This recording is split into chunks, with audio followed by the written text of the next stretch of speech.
It was an ordinary Wednesday morning for Ethan Carter, a 36-year-old software engineer living in the quiet suburbs. His wife, Lila, had left early for her teaching job, and their 6-year-old daughter, Clara, was her usual bubbly self, excited about the school day ahead. She had been dropped off by her friend's mother, a routine that felt safe and mundane. By mid-morning, Ethan was immersed in work, the comforting rhythm of his office day enveloping him, when his phone rang. The number was unfamiliar. Hesitating for just a moment, he answered, and life as he knew it came crashing down. "Mr. Carter, this is Officer Daniels. Your daughter Clara has been in an accident. She was struck by a car near her school." The officer's voice was steady, but Ethan felt the floor give way beneath him. He raced to the hospital, heart pounding, every worst-case scenario flashing through his mind. When he arrived, the sterile, fluorescent-lit corridors seemed like a maze of despair. Clara was in critical condition, her small frame overwhelmed by wires and monitors. The doctors explained that she was stable for now but not out of danger. As Ethan tried to focus on Clara's recovery, a nagging sense of unease began to grow. Something about the details of the accident didn't sit right with him, but he pushed it aside for the moment, clinging to hope as he held his daughter's tiny hand. Hours turned into a blur of anxious waiting. As Ethan sat beside Clara's hospital bed, a police officer arrived to gather more information. Ethan braced himself, expecting routine questions about the accident. Instead, what he heard shook him to his core. "Mr. Carter," the officer began, "the driver of the car claims it was an accident, but there are some discrepancies in his story. We believe there may be more to this incident." The officer mentioned the driver's name, Ronald Foster. It didn't ring any bells, but something about the way the officer said it planted a seed of doubt in Ethan's mind. Why would the driver's identity matter unless there was more to this story? Trying to focus, Ethan asked, "What do you mean? Do you think this wasn't just an accident?" The officer explained that Ronald had been seen lingering near the school on several occasions, and there were concerns about his behavior. Ethan's heart raced. Who was this man, and why was he anywhere near his daughter's school? The officer assured him they were investigating, but Ethan felt a knot tightening in his chest. Something was deeply wrong, and he feared this was just the beginning of a revelation that would turn his life upside down. Ethan couldn't shake the name Ronald Foster. It played on a loop in his mind, gnawing at him. Who was this man, and why had the police taken such an interest in him? The officer's vague hints about his suspicious behavior only fueled Ethan's growing anxiety. That evening, as Ethan sat by Clara's side in the hospital, he decided to press his wife, Lila, for answers.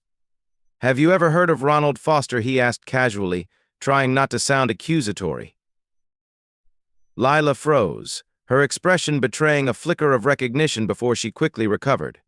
"No," she said too quickly, her voice tight. "Why would I know him?" The way she avoided his gaze set off alarm bells in Ethan's mind, but he decided not to push further. Later that night, as he paced the hospital's dimly lit waiting room, the police called him again. They had more questions, this time about Lila. The officer explained that Ronald had been seen parked outside their neighborhood several times in the past few weeks. Even more troubling, witnesses had reported seeing him speaking with someone who matched Lila's description. Ethan's blood ran cold. Was there a connection between Lila and the man who had nearly killed their daughter? His mind raced with possibilities, each one darker than the last.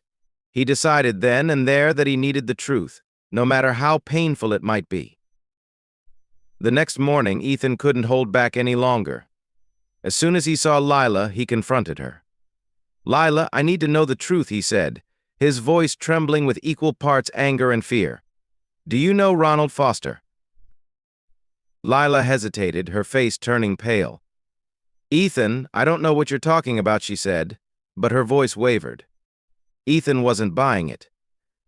"You're lying," he snapped, his patience gone. "I know he's been around our neighborhood, and I know he's been seen talking to someone who looks a lot like you. Don't make me find out the truth from someone else." That broke her. Tears spilled from her eyes as she buried her face in her hands. I didn't want it to come out like this, she whispered. Ronald and I, we've been seeing each other. Ethan staggered back as if he'd been struck. His worst fear had just been confirmed. How long he managed to choke out. 8 months, she admitted, her voice barely audible. I didn't mean for it to happen. I never wanted to hurt you or Clara. Ethan couldn't believe what he was hearing. His wife, the woman he had trusted implicitly, had been having an affair with the man who had just caused unimaginable harm to their family. And now, the name Ronald Foster wasn't just a stranger, it was the name of a man who had shattered his world. Ethan left the room, unable to face her. The betrayal was too much, and the pieces of a terrible puzzle were beginning to fall into place. Could this accident have been more than just bad luck? Could Ronald's involvement have been intentional? The questions consumed him as he prepared to dig deeper into a truth that was bound to get even darker. Ethan spent the night in a daze, the weight of Lila's betrayal pressing down on him. He couldn't sleep, couldn't think straight, and yet one thought kept gnawing at him: how deep did this betrayal go? Ronald wasn't just an affair partner, he was the man responsible for Clara's accident. Could there be more to their relationship than Lila had admitted? When Lila left the hospital the next morning, Ethan seized the opportunity to search through her belongings. Her phone was the obvious starting point, and what he found shattered him all over again. Messages between Lila and Ronald were as damning as they were heartless. I can't wait for this to be over. Ethan has no idea, one text read. We'll finally be free after the school year. Clara will adjust, said another. Ethan scrolled through months of conversations that revealed Lila and Ronald's cold, calculated plans to dismantle their family. They had been meeting regularly, discussing finances, and even scouting properties for their new life together. But what chilled Ethan the most was their casual mention of Clara. They spoke about her as if she were a piece of the puzzle, something to be dealt with once their plans were finalized. He stumbled across a message from Ronald, sent just days before the accident. We can't keep waiting. Let's just move forward, no matter what happens. Ethan's hands shook. Had Ronald's presence at the school that day been part of some twisted scheme? The idea was horrifying, but he couldn't ignore the growing suspicion that this was no coincidence. Overwhelmed by anger, grief, and confusion, Ethan returned to the hospital. Clara was still unconscious, her small body covered in bruises and bandages. He sat by her bedside, his heart breaking as he watched her struggle to breathe. This was his little girl, his pride and joy, and she had been caught in the crossfire of an affair that had shattered their family.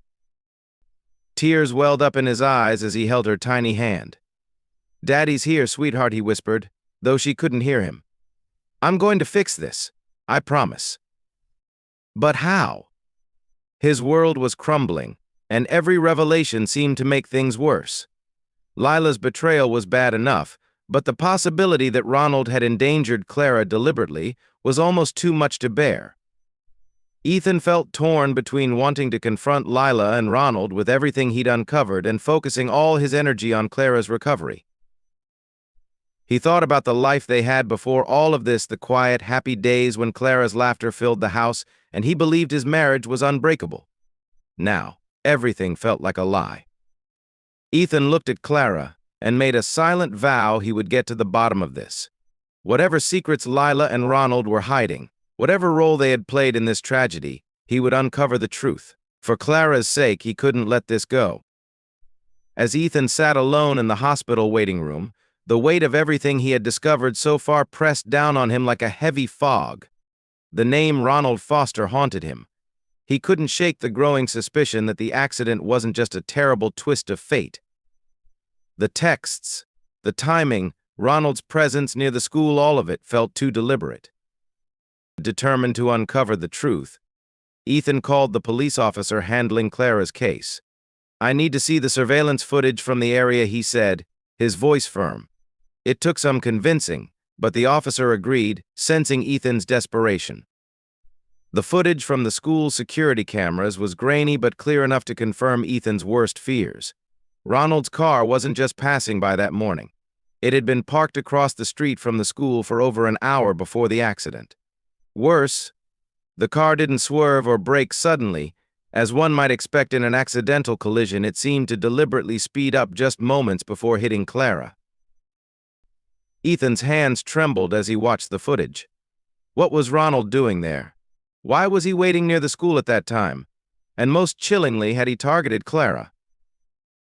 The police were still treating the incident as a tragic accident, but Ethan's gut told him there was more to the story. His mind raced with possibilities, each one darker than the last. Was this some sick attempt to scare Lila into action? Or was it something even more sinister? Fueled by the evidence he had gathered, Ethan confronted Lila again. This time, he wasn't looking for half-truths or apologies. He wanted the full, unvarnished truth. "I know about Ronald waiting near the school," he said, his voice trembling with anger. "I saw the footage. What the hell is going on?" Lila's face went pale.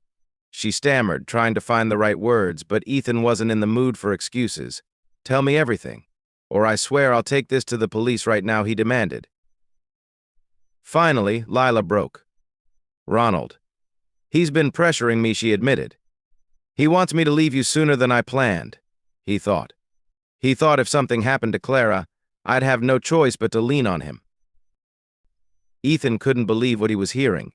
"You knew?" he asked, his voice barely a whisper. "I didn't know he'd go this far," she cried. "I swear, Ethan, I didn't know." But her words felt hollow. Ethan realized that Lila's betrayal went beyond infidelity. It was her willingness to let a dangerous man like Ronald become a part of their lives, to risk Clara's safety for her own selfish desires. The final blow came when Ethan discovered emails on Lila's laptop. In one message to Ronald, she had written, "Ethan's clueless. Just a few more months, and we can make our move. Clara will adjust." The words felt like a dagger to Ethan's heart. Not only had Lila betrayed him, but she had also treated Clara like an afterthought, a pawn in her twisted game. This wasn't just betrayal, it was a calculated effort to dismantle the life they had built together. Ethan knew then that he couldn't let Lila and Ronald get away with this. It was time to take action, not just for himself, but for Clara. Ethan was no longer just a grieving father or a betrayed husband. He was a man on a mission. He spent the next few days collecting every piece of evidence he could find. He took screenshots of Lila's incriminating texts and emails, downloaded the surveillance footage, and recorded his confrontations with her. His goal was clear: to expose Lila and Ronald for who they truly were and protect Clara from any further harm. Ethan also sought legal advice. He met with a family lawyer, explaining everything he had uncovered. The lawyer was appalled by Lila's actions and assured Ethan that he had a strong case for custody. Armed with this newfound determination, Ethan felt a small spark of hope. But his thirst for justice didn't stop there. Ethan reached out to the police officer investigating Clara's accident. He shared his suspicions, the surveillance footage, and Ronald's text messages. The officer agreed that the evidence warranted a closer look, and Ronald was brought in for questioning. While the police delved deeper into Ronald's motives, Ethan confronted Lila one final time. "You've destroyed this family," he told her, his voice steady despite the anger boiling beneath the surface.